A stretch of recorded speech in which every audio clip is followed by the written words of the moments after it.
now let us talk about this economic crisis. Okay, so let us just explain, because this is very important point. Okay, and let me wrap this and let me talk more about this economic crisis. Okay, in the late 80s, and that is the reason that liberalization policy was introduced, because of to overcome this economic crisis. Okay, so now let us discuss about the economic crisis. Okay, now the full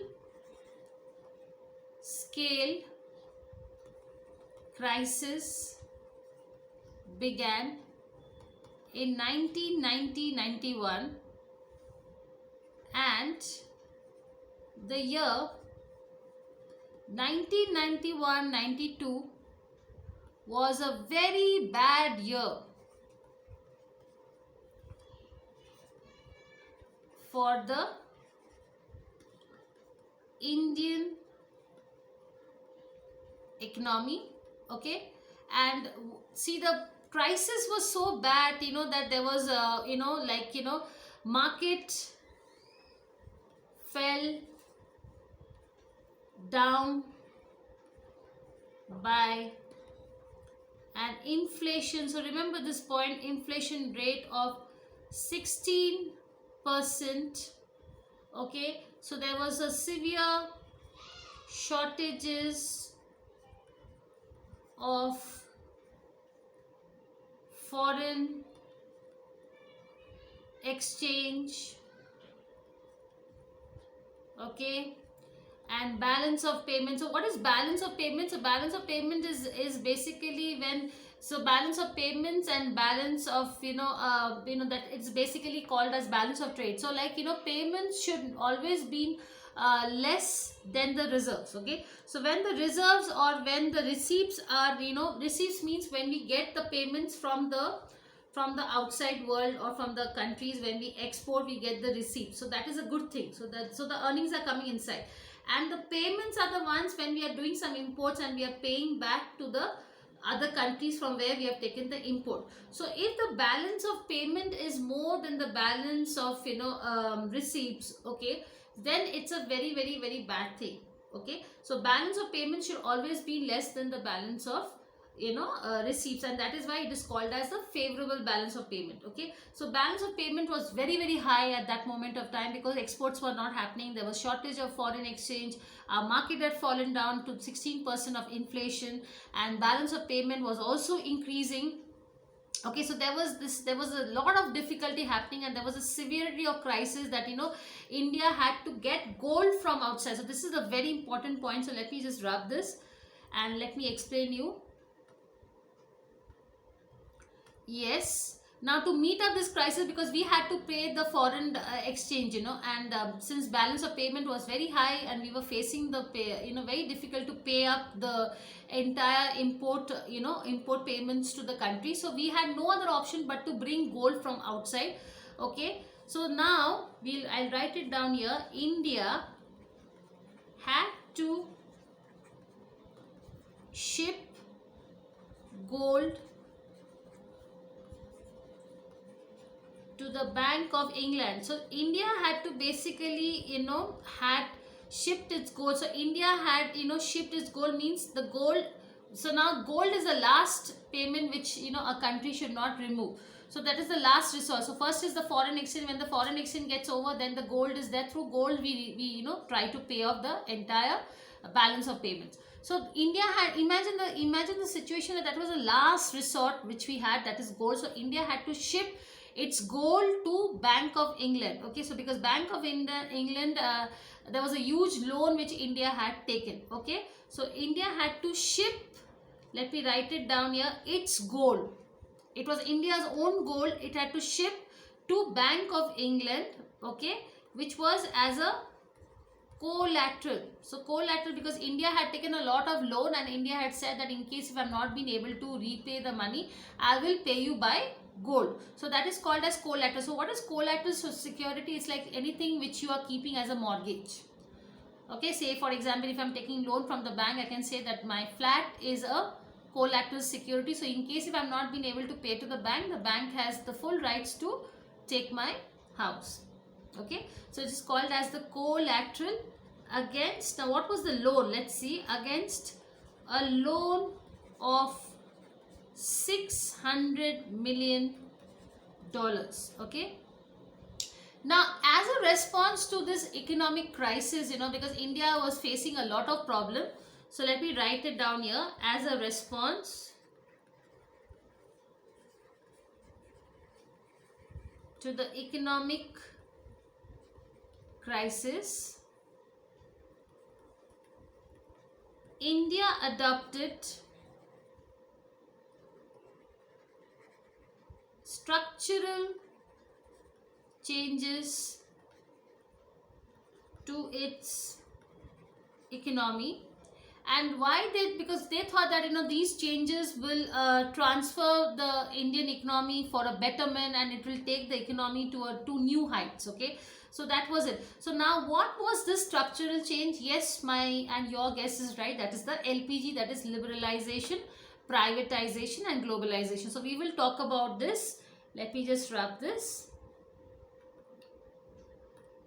Yes, so what was this new structural change? This is called as the new approach,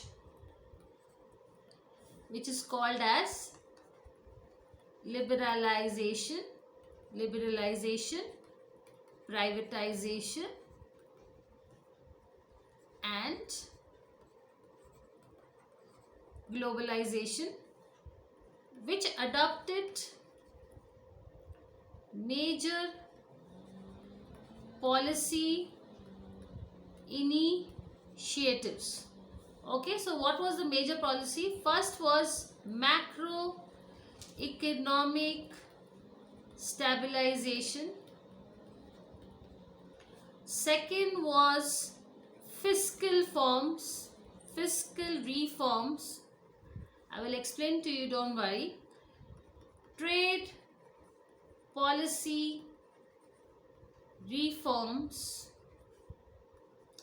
Fourth, industrial policy reforms. And the fifth, financial sector reforms. Okay, now this development strategy, what you're seeing, was a complete reversal from the earlier strategies. Whatever the problems they had faced, so it was a new strategy which was characterized with export led growth. So everything was like, we'll do more and more exports, and this was the 9th 5-year plan, which proposed a 7% growth rate during this planned period. So it was very successful. Okay, so but first let me just discuss about this, then I will talk about the 9th 5-year plan which it was introduced. Now this is the macroeconomic. So let me take a red pen here.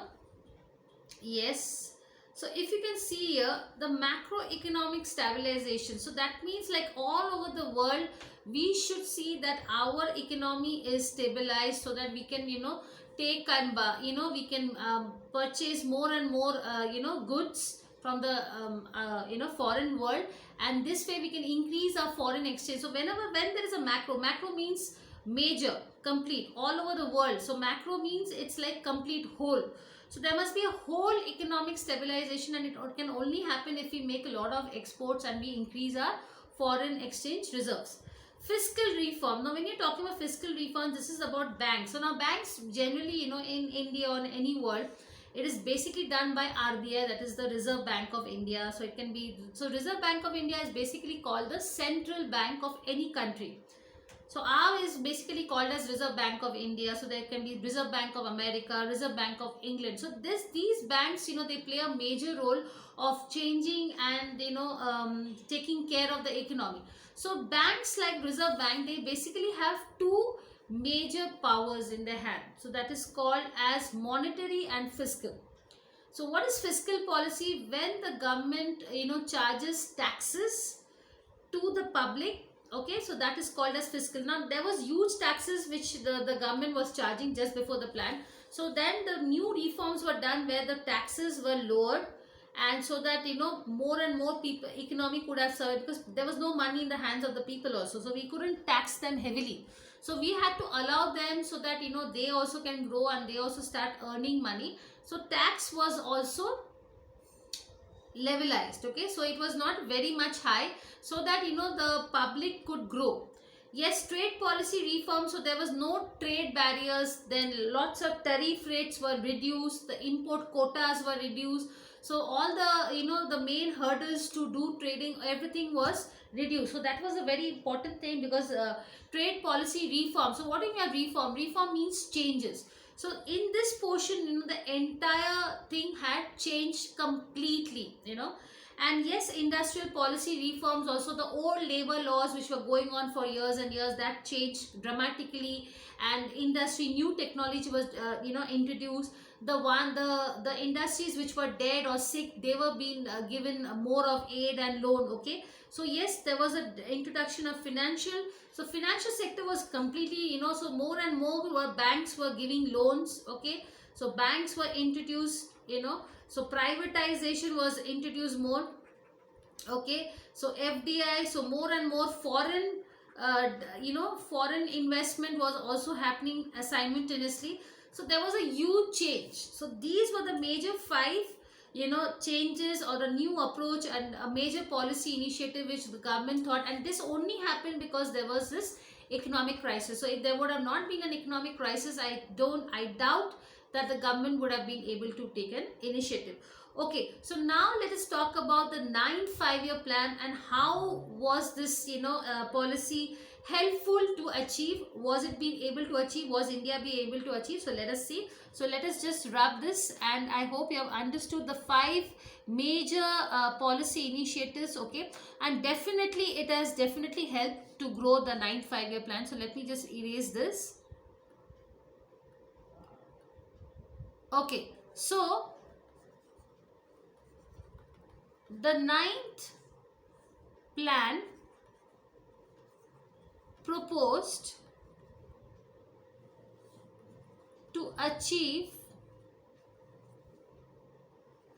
a 7% growth rate during the plan period. Okay, now so there was why? Because there's one reason, as I told you, taxes were improved. So it introduced a major change in fiscal sector. So taxes were okay. Then there was a major, so because if you remember, inflation rate was very high, so that had also had to be controlled. So there was a major control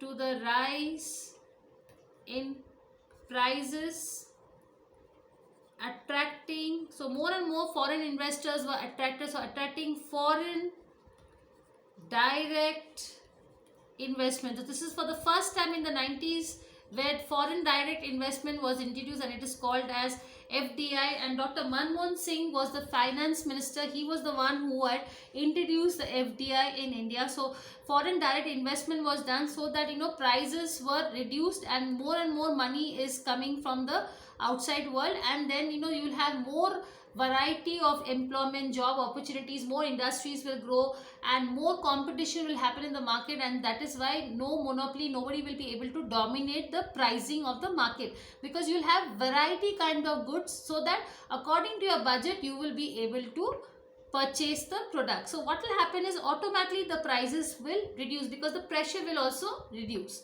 And what will happen is the purchasing power of the mankind, of the public in India, will increase, because there are more and more options now, and more job opportunities also. And that is what was the main idea of this 9th 5-year plan. Okay, so the main idea of the 9th 5-year plan was to achieve agriculture growth. So let me write down here.